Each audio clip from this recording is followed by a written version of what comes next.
Hello दोस्तों, मैं प्रद्युम्न आप सभी का स्वागत करता हूं PS0099 क्लासेस के एक नए वीडियो लेक्चर में। आज के वीडियो लेक्चर में हम लोग देखने वाले हैं डीएलएड 4 सेमेस्टर में गणित के मॉडल पेपर को, जो कि हमारा होगा 2016 का। पिछले वीडियो में हम लोगों ने प्रथम प्रश्न पत्र, द्वितीय प्रश्न पत्र और तृतीय प्रश्न पत्र यानी विज्ञान तक के मॉडल पेपर को देख लिया था 2016 के। आज हम लोग उसी के आगे देखने वाले हैं 2016 के चतुर्थ प्रश्न पत्र का गणित, जो कि हमारा। तो चलिए शुरू करते हैं।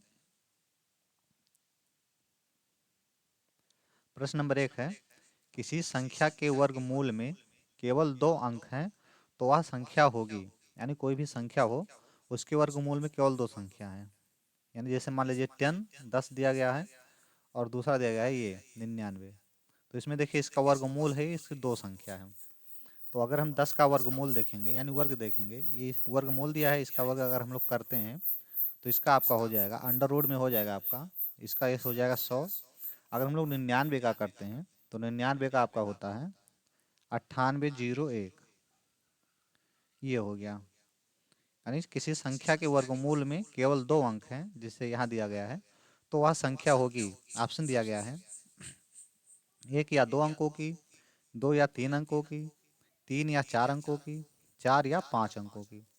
तो यहाँ देखिए 2 संख्या हमने लिखा है, जो कि आपका 2 अंकों की एक सबसे छोटी है और एक सबसे बड़ी है।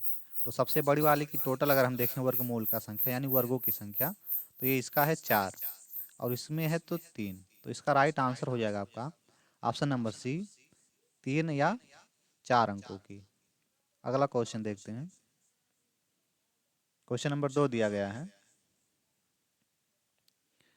3 सही 3/8। इसका हमको ज्ञात करना है घनमूल। इसका घनमूल क्या होगा, गेस करेंगे आप लोग।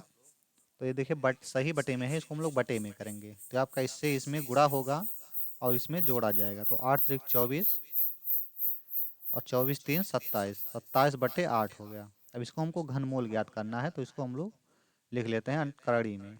ये हो गया। इसको आगे सॉल्व करेंगे तो ये आपका होगा 27 जो होता है, ये आपका हो जाएगा 3 का, और ये आपका है 8 आपका हो जाएगा 2 का। अब यहाँ से हम लोग करड़ी हटाएंगे तो ये आपका हो जाएगा 3/2। इसका राइट आंसर हो जाएगा, जो कि दिया गया है आपका ऑप्शन नंबर सी में, 3/2। ये इसका राइट आंसर हो जाएगा। अगला क्वेश्चन दिया गया है, क्वेश्चन नंबर 3 है, एक वर्ग का विकर्ण दिया गया है 5√2 सेंटीमीटर, तो वर्ग की भुजा होगी। यानी हमको वर्ग का भुजा ज्ञात करना है। तो हमको दिया गया है, क्या दिया गया है, वर्ग का विकर्ण। वर्ग का विकर्ण दिया गया है, हमको ज्ञात क्या करना है, भुजा ज्ञात करना है। तो हम इसकी भुजा मान लेते हैं, इसकी भुजा को मान लेते हैं ए। जैसे कोई वर्ग है, ये मान लीजिए कोई वर्ग है, तो इसमें अगर ये भुजा ए होगी तो सारी भुजाएं ए ही होंगी। तो इसकी भुजा मान लेते हैं ए। अब देखते हैं वर्ग का विकर्ण जो होता है, वर्ग का विकर्ण बराबर आपका होता है, वर्ग का विकर्ण बराबर होता है आपका भुजा गुणे जो आपका होता है, भुजा गुणे √2। भुजा को हमने ए लिखा है तो यहाँ ए लिख लिए। आगे सॉल्व करते हैं तो इसका विकर्ण हमें दिया गया है, वर्ग का विकर्ण दिया गया है 5√2। फिर इधर दिया गया है ए √2। यहाँ √2 से √2 कट जाएगा तो आपका बचेगा ए बराबर 5 सेमी। यही इसका हो जाएगा राइट आंसर, जो कि आपका है ऑप्शन नंबर बी में। क्वेश्चन नंबर 4 है, क्वेश्चन नंबर 4 दिया है, यदि कॉस स्क्वायर थीटा बराबर 1/2 हो तो साइन स्क्वायर थीटा क्या होगा। साइन स्क्वायर थीटा का मान ज्ञात करना है। तो देखिए हम लोग जानते हैं साइन स्क्वायर थीटा या कॉस स्क्वायर थीटा, हम लोग जानते हैं cos square theta plus sine square theta, sine square theta बराबर होता है 1। तो कास का मान हमको दिया गया है, तो कास का मान आपको हो जाएगा 1/2 plus sine square theta. Sine square theta बराबर 1। अब इसको हम लोग पक्षांतर कर लेंगे, तो साइन स्क्वायर थीटा बराबर आपका हो जाएगा 1 - 1/2। 1 - 1/2 हो जाएगा। इसको आगे सॉल्व करते हैं। अब इसको हम लोग क्या कर लेंगे, एलसीएम ले लेंगे, तो यहाँ 2 हो जाएगा, 2 - 1, यानी कि आपका 1 माइनस यानी 1/2 ये हो जाएगा साइन स्क्वायर थीटा का मान। तो इसका राइट आंसर हो जाएगा आपका ऑप्शन नंबर डी। अगला क्वेश्चन है, क्वेश्चन नंबर 5 है, संलग्न आकृति में, चलिए इसको हम लोग थोड़ा सा बना लेते हैं। दिया गया है ओ वृत्त का केंद्र है, यदि कोण ए सी बी बराबर 40 अंश है तो कोण ए ओ बी का माप ज्ञात कीजिए। चलिए ये आपका वृत्त का केंद्र हो गया, और यहाँ से ये आपका ये हो गया, फिर यहाँ से यहाँ तक ये, इसको हम लोग बना लेते हैं चित्र, और ये यहाँ भी है ऐसे। तो यहाँ ये वृत्त का केंद्र ओ हो गया, फिर नेक्स्ट आपका है ये ए हो गया, ये बी हो गया, ये सी हो गया, और ये डी हो गया। अब इसमें दिया गया हमको कोण ए सी बी, यानी कोण ए सी बी, यहाँ देखिए ये है कोण ए सी और बी, इसका मान दिया गया है 40 अंश, यानी ये है आपका 40 अंश। तो हमको क्या ज्ञात करना है, ए ओ बी की माप ज्ञात करना है। तो चलिए देखते हैं। आकृति में ओ वृत्त का केंद्र है तथा कोण ए बी सी बराबर 40 अंश दिया गया है। कोण ए बी सी बराबर दिया गया है 40 अंश। हम जानते हैं कि वृत्त के केंद्र पर बना कोण जो होता है, ये वृत्त का केंद्र है, वृत्त के केंद्र पर बना जो कोण होता है और ये परिधि पर बने कोण का क्या होता है, तो वृत्त पर बने कोण का दोगुना होता है। तो इसलिए आपका हो जाएगा कोण ए ओ बी, कोण ए ओ बी बराबर आपका हो जाएगा 2 गुणे कोण ए सी बी। देखिए कोण ए जो है ये आपका क्या है, ये दोगुने के बराबर है जो परिधि पे कोण बना है उसके। तो ये हो गया कोण ए ओ बी बराबर 2 गुणे, अब ए सी बी का मान हमको दिया गया है 40, तो 2 गुणे 40, तो कोण ए ओ बी बराबर हो जाएगा आपका 80। ओ ए बी बराबर आपका हो जाएगा 80 अंश, जो कि इस प्रश्न का हो जाएगा राइट आंसर, जो कि दिया गया आपका ऑप्शन नंबर डी में। अगला क्वेश्चन है, यहाँ से शुरू होता है हमारा अतलघुत्तरीय प्रश्न, प्रश्न नंबर 6 से। दिया गया इसमें संख्याएं दिया गया 1 0 5 0 7 0 8 और 9 का बहुलक ज्ञात कीजिए। तो देखिए बहुलक किसी पद में वह होता है जो दिए गए आंकड़े में किसी संख्या की बारंबारता अधिक हो तो वह आंकड़े का बहुलक होता है। यानी कोई भी आंकड़ा दिया गया है उसमें जो संख्या सबसे अधिक बार आई होती है वही उस पद या संख्या में बहुलक होता है। तो इसमें देखिए सबसे अधिक बार कौन सा आया, एक तो सिंगल बार आया है, 0 यहाँ 1 बार, 2 बार और 3 बार आया है। तो इसमें सबसे अधिक बार जो संख्या आई है वो आपकी आई है कौन सी संख्या, तो 0 आई है। तो इसका राइट आंसर भी आपका क्या हो जाएगा, 0 ही होगा, इसमें बहुलक 0 होगा। अगला क्वेश्चन देखते हैं, क्वेश्चन नंबर 7 दिया है, इतने का हमको मान ज्ञात करना है। यहाँ पे लगा है ये करड़ी लगा है, करड़ी में इतने का मान ज्ञात करना है।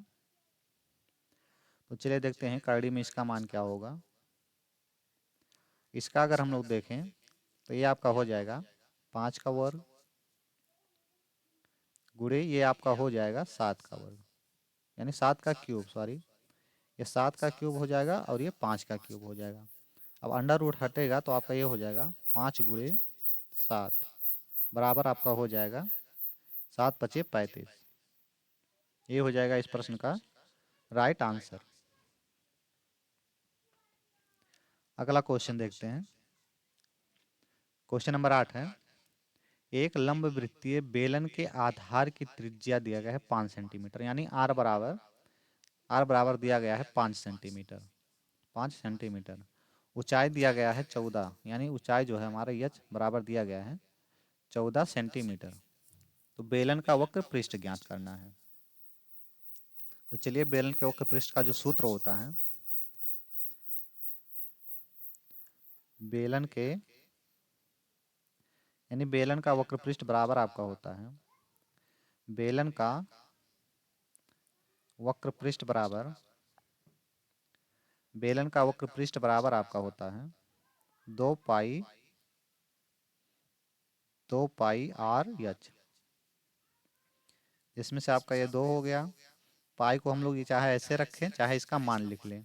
आर का मान हमको दिया गया है 5 सेंटीमीटर और गुणे एच का दिया गया है 14 सेंटीमीटर। तो ये आपका हो जाएगा, ये टोटल आपका हो जाएगा 5 चौक 20 और इसका इसमें गुणा करेंगे तो ये आपका हो जाएगा टोटल 440। 1 मिनट, पाई का मान हम लोग रख लेते हैं यहाँ पे।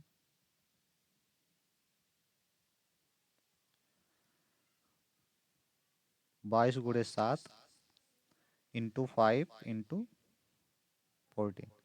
इसको इससे काटेंगे तो ये 2 बार में कट जाएगा। इसका इसमें गुणा करेंगे तो ये हो जाएगा 10। ये 22 दूना 44, तो 44 का 10 में गुणा करेंगे तो ये आपका हो जाएगा 440 वर्ग सेमी। 440 वर्ग सेमी, ये हो जाएगा इसका राइट आंसर। अगला क्वेश्चन है क्वेश्चन नंबर 9। क्वेश्चन नंबर 9 दिया गया है आपका 9/49 ए स्क्वायर माइनस 4/4 जो है 4b का स्क्वायर। तो इसको हम लोग थोड़ा और सरल कर लेंगे। तो इसको हम लोग अगर करेंगे 9 का तो ये 3 का वर्ग हो जाएगा और ये हो जाएगा 7 का। इस पे ये वर्ग लगा है तो ये आपका इस फॉर्म में हो जाएगा, माइनस इसको हो जाएगा 2b का होल स्क्वायर। अब देखिए हम लोग जानते हैं कि ए स्क्वायर माइनस बी स्क्वायर बराबर आपका होता है पहले ब्रैकेट में ए प्लस बी और दूसरे ब्रैकेट में ए माइनस बी। तो इसी सूत्र पे हम लोग इसको रख लेंगे। तो देखिए यहाँ ए बराबर ये है, ये ए हो गया और ये आपका हो गया बी। तो चलिए लिखते हैं ए इस पहले ब्रैकेट में लिखेंगे ए यानी पहले ब्रैकेट में ए प्लस बी और दूसरे ब्रैकेट में ए माइनस बी, यानी आपका हो जाएगा 3/7 ए प्लस 2b पहले ब्रैकेट में और दूसरे ब्रैकेट में हो जाएगा आपका 3/7 ए माइनस 2b। ये हो जाएगा इस प्रश्न का राइट आंसर। अगला क्वेश्चन देखते हैं। क्वेश्चन नंबर 10 दिया गया है, इसमें समचतुर्भुज के क्षेत्रफल का सूत्र ज्ञात कीजिए। तो चलिए हम लोग देख लेते हैं कि समचतुर्भुज होता क्या है। पहले हम लोग देख लेते हैं कि समचतुर्भुज क्या होता है।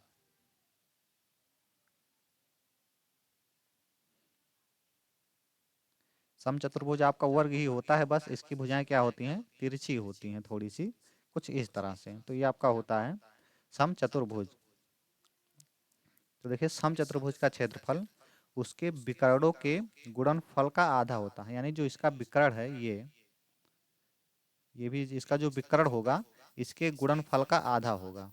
तो इसका क्षेत्रफल क्या हो जाएगा, इसका क्षेत्रफल बराबर क्या होगा d1 इंटू d2, यानी जो इसके विकर्ण होंगे वो क्या होंगे, जो समचतुर्भुज का क्षेत्रफल होता है वो इनके विकर्ण, यानी इसको हम मान लेते हैं d1 और एक को मान लेते हैं d2। तो इसके विकर्ण के गुणनफल के क्या होता है, गुणनफल का आधा होता है। तो ये हो जाएगा, ये हो जाएगा इसका सूत्र समचतुर्भुज के क्षेत्रफल का। अब यहाँ देखिए जहाँ d1 और d2 क्या है, ये समचतुर्भुज के विकर्ण है, जैसे कि यहाँ आप चित्र में देख सकते हैं। तो यही हो जाएगा इसका राइट आंसर। यहाँ तक हमको इस सवाल को सॉल्व करना था। अगला क्वेश्चन देखते हैं। क्वेश्चन नंबर 11 है, यदि वृत्त का इसमें दिया गया है, यदि वृत्त का व्यास दिया गया है 14 सेंटीमीटर हो तो वृत्त की परिधि ज्ञात करना है।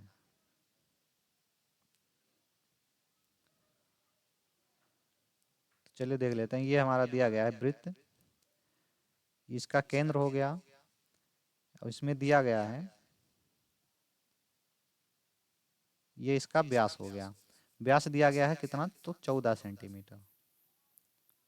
वृत्त की हमको क्या ज्ञात करना है, परिधि ज्ञात करना है। तो पहले हम लोग ज्ञात करेंगे त्रिज्या। तो देखिए त्रिज्या जो होगा वो यहाँ से, त्रिज्या जो इसमें होगी ये यहाँ से यहाँ तक की दूरी होगी। तो पूरी दूरी दी गई है 14 सेंटीमीटर। तो पूरी दूरी अगर आधा कर लेंगे तो त्रिज्या हो जाएगी। तो 14 दिया गया है, तो 14 से 2 से भाग करेंगे तो आर बराबर आपका कितना हो जाएगा, 7। आर बराबर आपका हो जाएगा 7 हो जाएगा। अब हम क्या करेंगे, वृत्त, वृत्त की परिधि का सूत्र लगा लेंगे। वृत्त का, वृत्त की परिधि बराबर आपका होता है, वृत्त की परिधि बराबर होता है 2 पाई आर। 2, यहाँ हम लोग रखते हैं गुणे 22 गुणे 7, ये पाई का मान हो गया, और गुणे में 7। तो ये इससे इससे कट गया, ये आपका हो जाएगा 22 दूना 44। ये इसका हो जाएगा राइट आंसर, इसकी परिधि। यदि हम चाहें तो पाई का मान ना रखें अगर, तो ये आपका हो जाएगा 2 गुणे पाई गुणे 7। तो 7 दूनी 14 आपका हो जाएगा, तो ये 14 पाई हो जाएगा। तो आप चाहे जैसा लगाना चाहे, चाहे ये आप लगाएं और चाहे ये वाला लगाएं, दोनों आपका राइट आंसर हो जाएगा, यानी दोनों ही सही हैं। आप जैसा लगाना चाहें, एक आंसर ये हो गया और दूसरा आंसर ये हो गया। अगले सवाल की तरफ चलते हैं। प्रश्न नंबर 12 है, समलम चतुर्भुज की भुजाएं दी गई हैं इसमें 15 मीटर और 8 मीटर। उनके बीच की दूरी जो है, लंबवत दूरी, वो दिया गया है 12 मीटर। समलम जो है, समलम का क्षेत्र ज्ञात करना है। समलम का क्षेत्रफल क्या होगा ये ज्ञात करना है। तो देखिए इसमें दिया गया है समलम की समांतर भुजाएं, एक दिया गया है 15 मीटर, यानी पहला आपका दिया गया है भुजा जो है 15 मीटर, और दूसरी भुजा दिया गया है 8 मीटर। और इनके लंबवत दूरी दी गई है, इनके बीच की जो लंबवत दूरी है वो दिया गया है आपका 12 मीटर। तो हम लोग लगाएंगे समलम चतुर्भुज का क्षेत्रफल का सूत्र। तो समलम चतुर्भुज के जो क्षेत्रफल का सूत्र होता है वो होता है 1/2 गुणे समांतर भुजाओं का योग गुणे ऊंचाई। यानी इसके क्षेत्रफल का जो सूत्र होगा वो आपका होगा 1/2 गुणे समांतर समांतर भुजाओं का योग, समांतर भुजाओं का योग, समांतर भुजाओं का योग गुणे ऊंचाई। तो 1/2 समांतर भुजाओं का योग है, एक आपका दिया गया है 15 प्लस दूसरा आपका दिया गया है 8 इंटू ऊंचाई आपका दिया गया है, इसमें ऊंचाई दिया गया है आपका 6।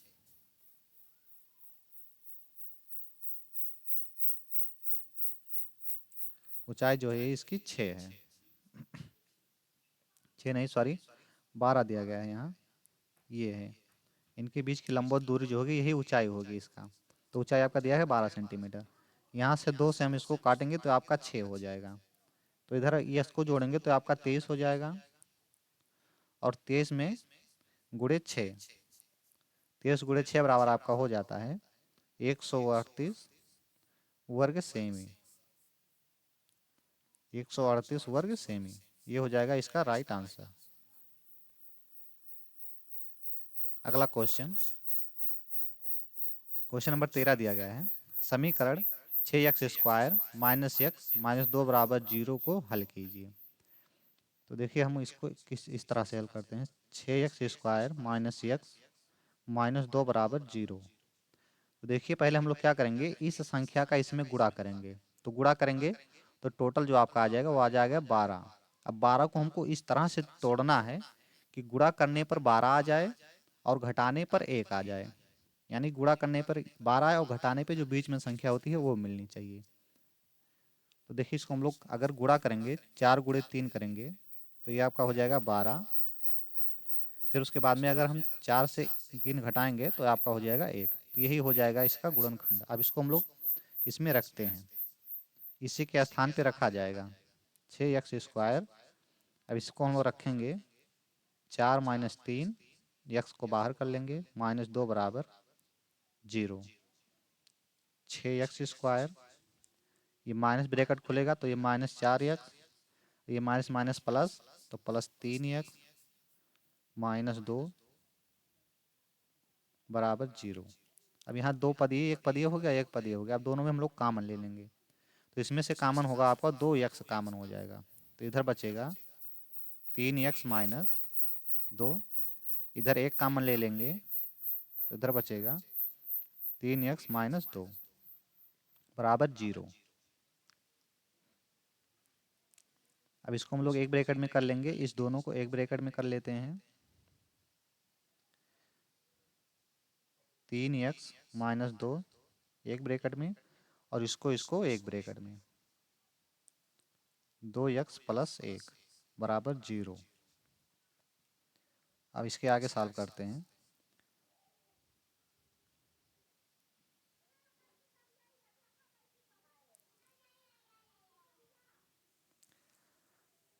तीन एक्स प्लस 2 बराबर 0 माइनस दिया गया है।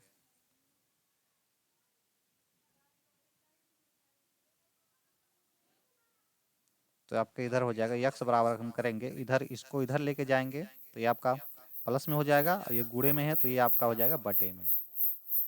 तो पहला यक्स का मान ये हो गया। अब दूसरे यक्स का मान अगर हम लोग देखेंगे तो ये दिया गया है 2x प्लस 1, ये प्लस में होगा, प्लस 1 बराबर 0। तो यक्स बराबर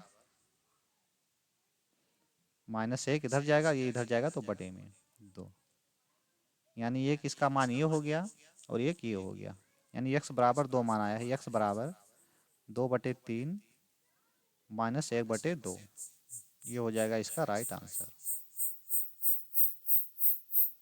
अगला क्वेश्चन है, क्वेश्चन नंबर 14 दिया गया है। एक शंकु की तिर्यक ऊंचाई 10 सेंटीमीटर और त्रिज्या 6 सेमी है, तो शंकु का आयतन ज्ञात कीजिए। तो चलिए हम लोग शंकु बनाते हैं, पहले देखते हैं इसमें है या नहीं है। तो इसमें नहीं दिया गया है, चलिए हम लोग बना लेते हैं।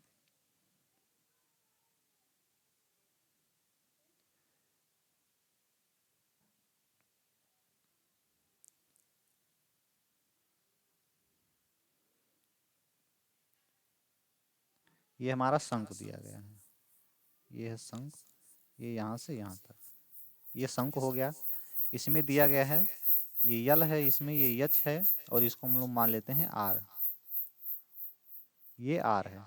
तो इसमें देखिए दिया गया क्या गया है, इसमें ऊंचाई दिया गया है, यानी कि यल बराबर दिया गया है 10 सेंटीमीटर, त्रिज्या आर बराबर दिया गया है 6 सेंटीमीटर।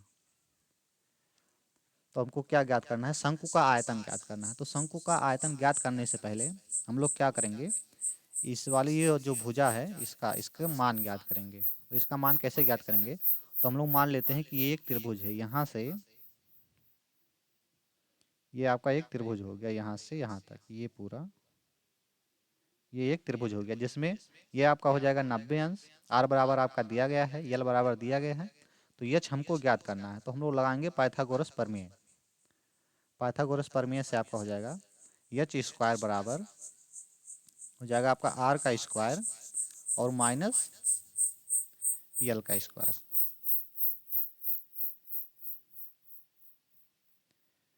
यल का स्क्वायर माइनस आर का स्क्वायर, ये हो जाएगा। यच का स्क्वायर बराबर हो जाएगा, यल का मान दिया गया है 10 सेंटीमीटर, आर का मान दिया गया है 6 सेंटीमीटर। यच का स्क्वायर बराबर हो जाएगा आपका 100 माइनस 36। यच स्क्वायर बराबर आपका हो जाएगा, इसमें से ये घटेगा तो आपका हो जाएगा एच स्क्वायर बराबर हो जाएगा आपका 64।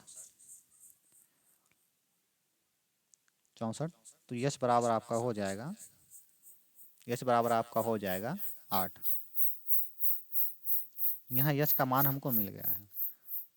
अब यहाँ से हम क्या करेंगे, इसका आयतन ज्ञात करेंगे।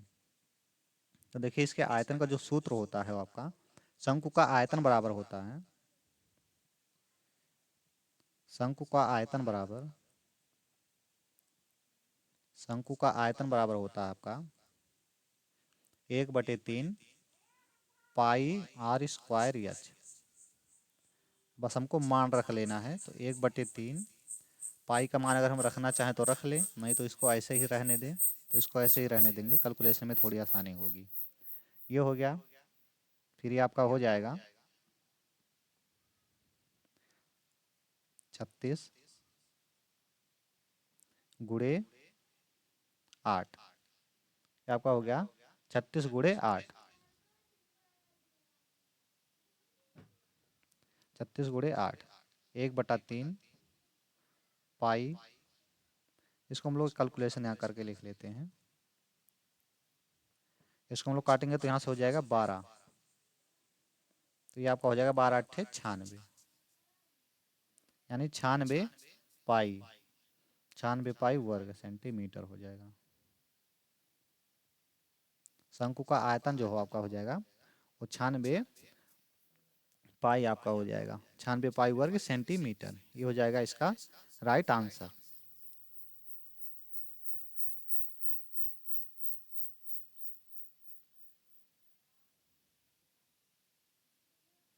अगला क्वेश्चन देखते हैं। क्वेश्चन नंबर 15 दिया गया है। 15 का दिया गया है, दिए गए चित्र में ए बी सी डी एक चक्रीय चतुर्भुज है। तो हम लोग लिखते हैं ए बी सी और डी एक चक्रीय चतुर्भुज है जिसका कोण बी बराबर, यानी ये जो कोण बी है ये आपका दिया गया है 95। कोण बी बराबर 95 अंश। कोण डी, तो कोण डी का मान ज्ञात कीजिए, यानी इस कोण का हमको मान ज्ञात करना है। और इसमें दिया गया है कोण ए बराबर कोण सी, यानी जो ये कोण है ये इसके बराबर है, जितना ये है इतना ये है। तो हमको इसमें मान ज्ञात करना है। तो देखिए इसका मान ज्ञात करने के लिए बहुत आसान होता है। जो चक्रीय चतुर्भुज होता है इसके सम्मुख कोण संपूरक होते हैं। चक्रीय चतुर्भुज के सम्मुख कोण संपूरक होते हैं। तो क्या हो जाएगा आपका कोण कोण ए डी सी, यानी इस कोण का मान हमको ज्ञात करना है। तो कोण ए डी और सी ये हो गया। फिर नेक्स्ट देखेंगे प्लस कोण ए बी सी बराबर 180 अंश। ये बराबर आपका हो जाएगा 180 अंश के।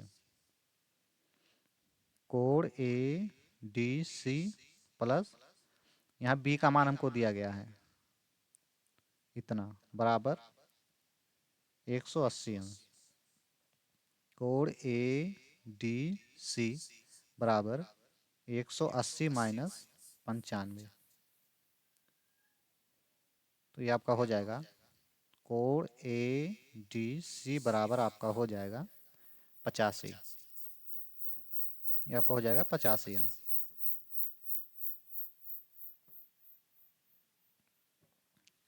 ये आपका हो जाएगा 85 अंश।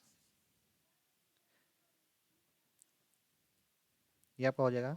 और फिर कोण सी का भी मान ज्ञात करना है। तो कोण सी का मान ज्ञात करना है तो इसमें क्या दिया गया है, यदि हमको कोण सी का मान ज्ञात करना है तो इसको हम लोग क्या कर लेंगे, कोण ए प्लस कोण सी कर लेंगे।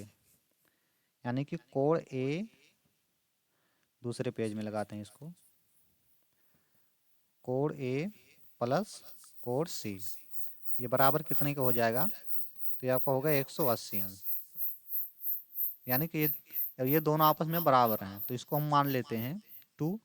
तो यानी इसको हम अगर 2 से भाग कर लेंगे तो ये आपका हो जाएगा कोण ए बराबर भी आपका 90 अंश बन जाएगा और कोण सी बराबर भी आपका 90 अंश बन जाएगा। तो ये हो गया इसका राइट आंसर। अगला क्वेश्चन देखते हैं।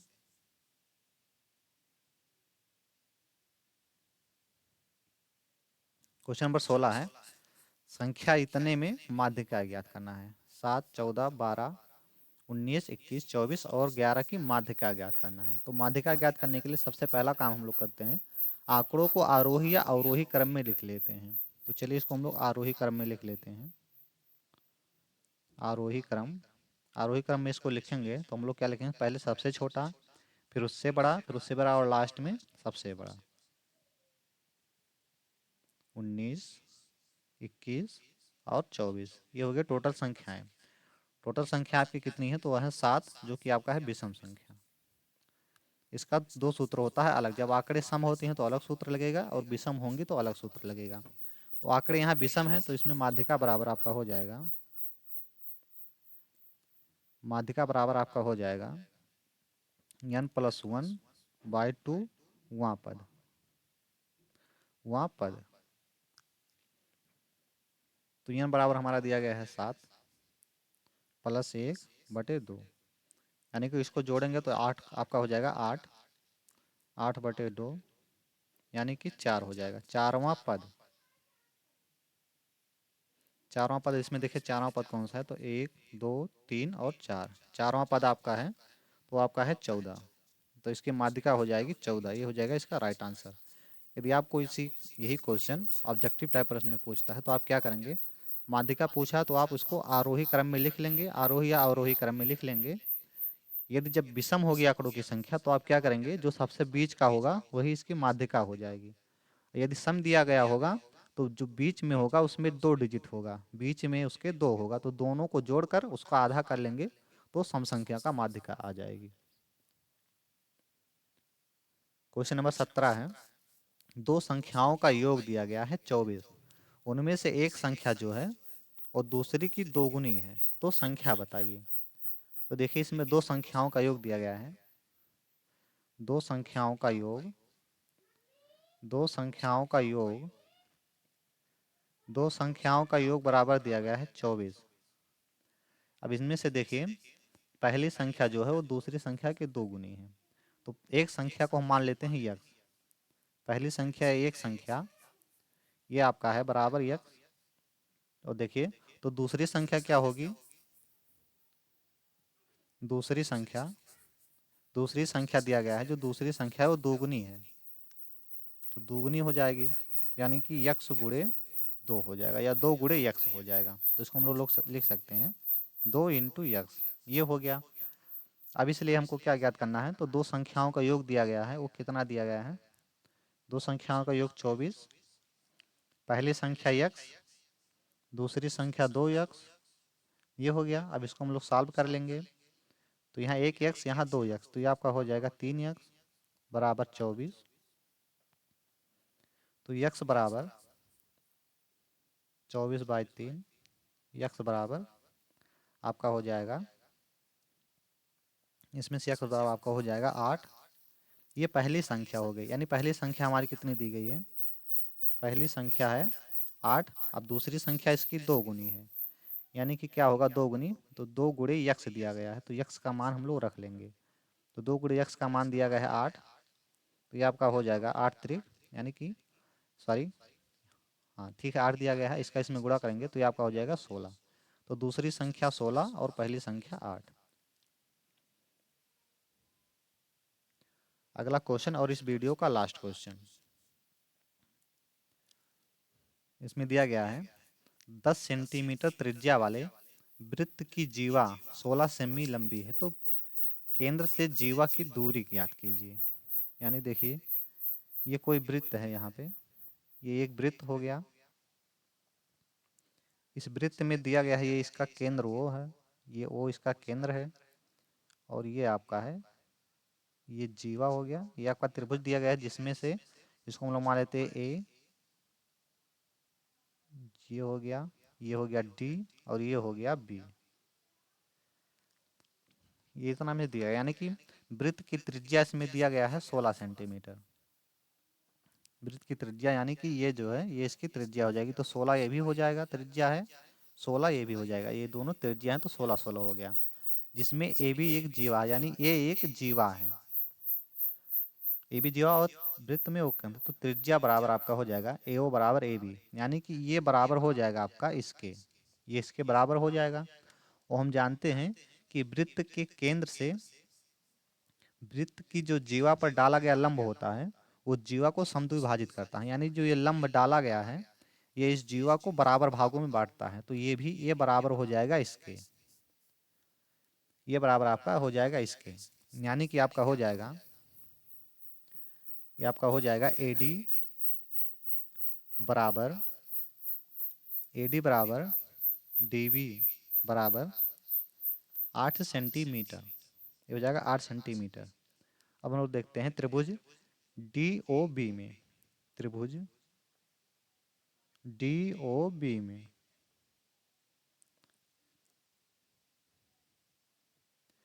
त्रिभुज डी ओ और बी में, यानी इस वाले त्रिभुज में देखते हैं हम लोग। तो इसको हम लोग देखेंगे पाइथागोरस प्रमेय से। पाइथागोरस प्रमेय लगाएंगे तो ओडी का स्क्वायर आपका बराबर हो जाएगा ओबी का स्क्वायर माइनस डीबी का स्क्वायर। ये पाइथागोरस प्रमेय है। तो ओडी का स्क्वायर बराबर, ओडी का स्क्वायर बराबर 10 का स्क्वायर, यानी ये आपका दिया गया है, ये 10 सेंटीमीटर है। नेक्स्ट आपका है वो भी आपका, ये त्रिज्या है, ये सॉरी ये त्रिज्या है, ये दिया गया है 10 सेंटीमीटर। फिर आपका दिया गया है माइनस डी भी आपका है 8, ये आपका दिया गया है, तो आपका है 8 सेंटीमीटर। ये आपका है 8 सेंटीमीटर स्क्वायर। ओडी का स्क्वायर बराबर, ये आपका हो जाएगा 100 माइनस 64। तो ये आपका बचेगा, यानी ओडी का स्क्वायर बराबर आपका बचेगा 36। ये आपका हो जाएगा 36। तो ओडी बराबर हो जाएगा आपका, ओडी बराबर हो जाएगा आपका 6। ओडी बराबर हमारा हो जाएगा 6 सेंटीमीटर। तो अतः केंद्र से जीवा की दूरी आपकी कितनी हो जाएगी, 6 सेंटीमीटर। यानी ओडी हमको ज्ञात करना था, ओडी हमको ज्ञात करना था, ओडी यानी कि ये, यानी हम इसमें इसमें ये ज्ञात करना था ओडी क्या है। तो ओडी बराबर आपका हो जाएगा 6 सेमी। आज की वीडियो हमारी यहीं समाप्त होती है। अगर हमारी वीडियो आपको पसंद आई हो तो चैनल को सब्सक्राइब करें और अपने दोस्तों के साथ शेयर करें। मिलते हैं नेक्स्ट वीडियो में, तब तक के लिए जय हिंद।